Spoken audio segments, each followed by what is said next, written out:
Good morning, students.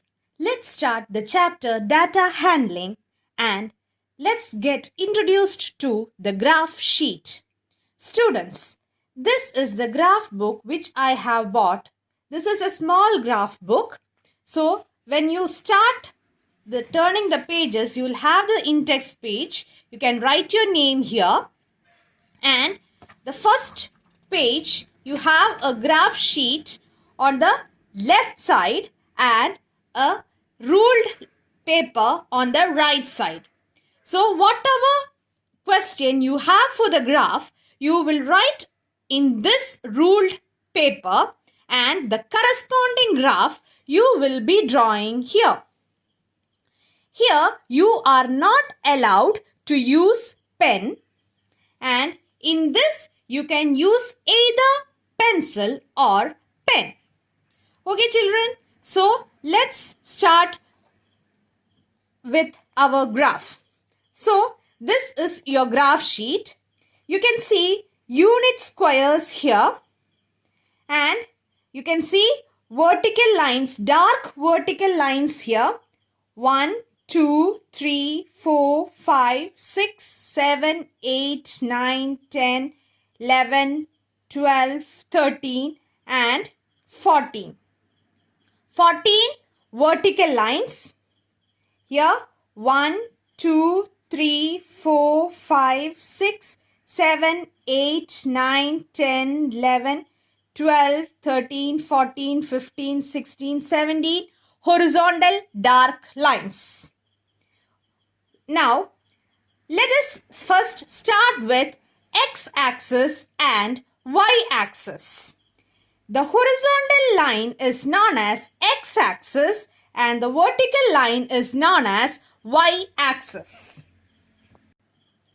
Now, you can see here I have drawn a line, that is horizontal line, and put an arrow and indicated x-axis.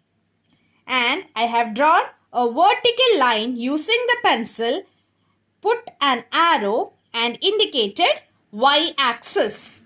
This is the first thing that you have to do when you get a question on graph.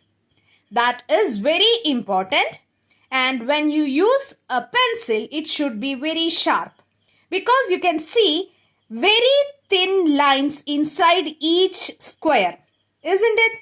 Now you have 10 small lines. If you start counting from the first thin line, this thick line will be your 10th line.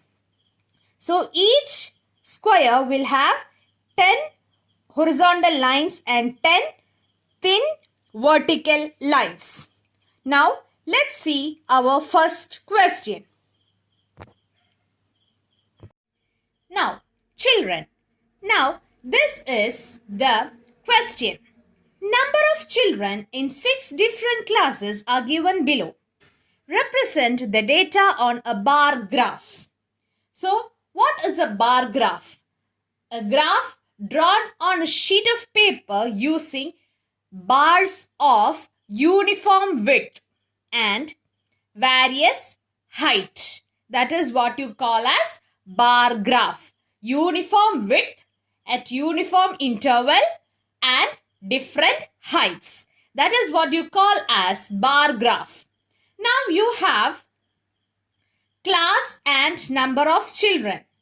Here, the first row you will take as the quantity along x-axis and the second row as the quantity along y-axis. That is, along x-axis you will write 5th, 6th, 7th, 8th, 9th and 10th, and along y-axis you will write number of children and you will draw the bars of these heights, that is 135, 120, 95, 100, 90, 80.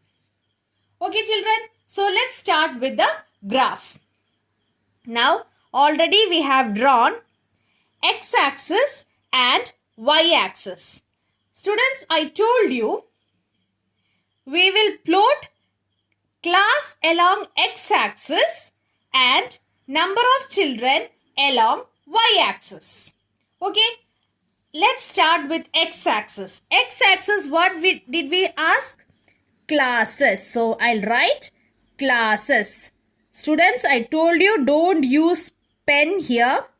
So you're going to depict classes along x-axis. And what is along y-axis? Along y-axis, you have number of children. So here I'll write number of children. Students, if you plot this much in your graph sheet, you will get 1 mark. That is what quantity you are plotting on x-axis and what quantity you are plotting along y-axis. Now, here you have 5th, 6th, 7th, 8th, 9th, 10th classes. So, here I will leave the first square and write 5th here.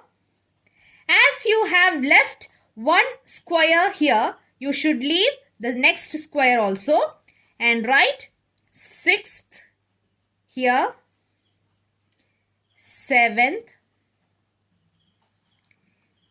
8th, 9th and 10th.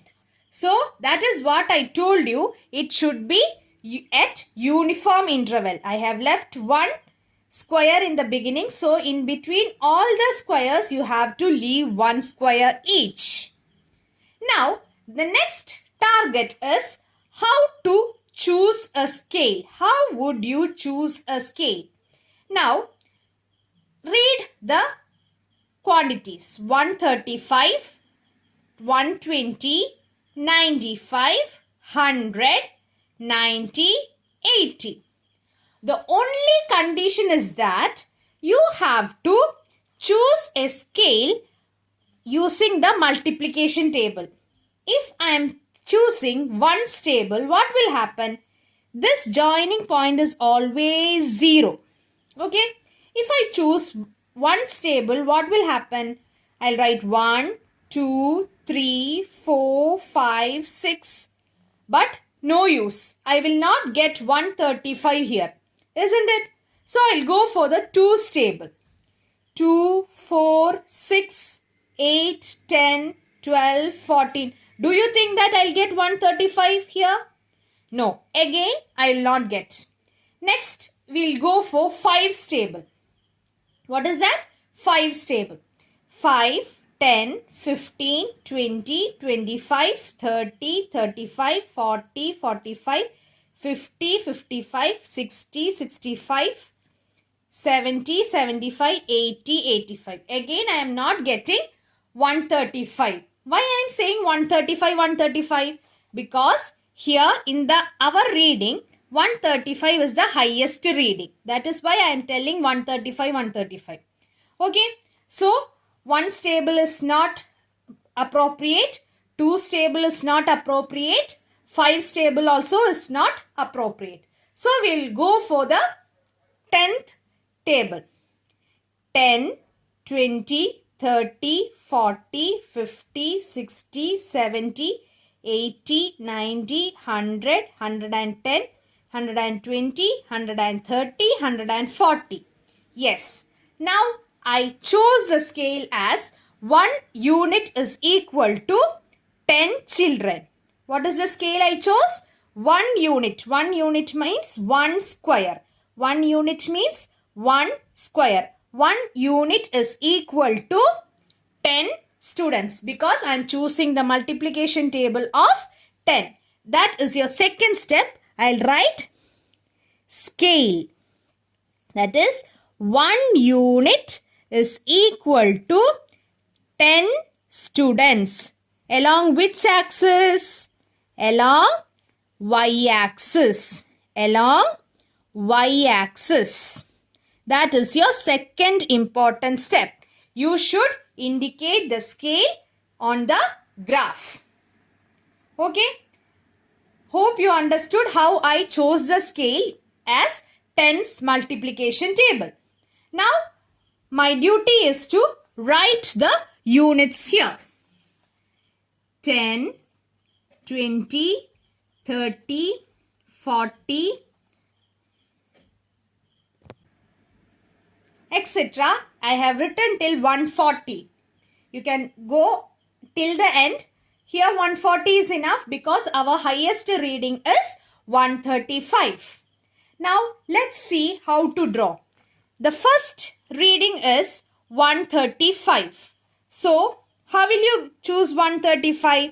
This is the 5th standard and 135. You don't have 135 here, but 130 and 140, the middle line will be 135. So you will draw a uniform bar here.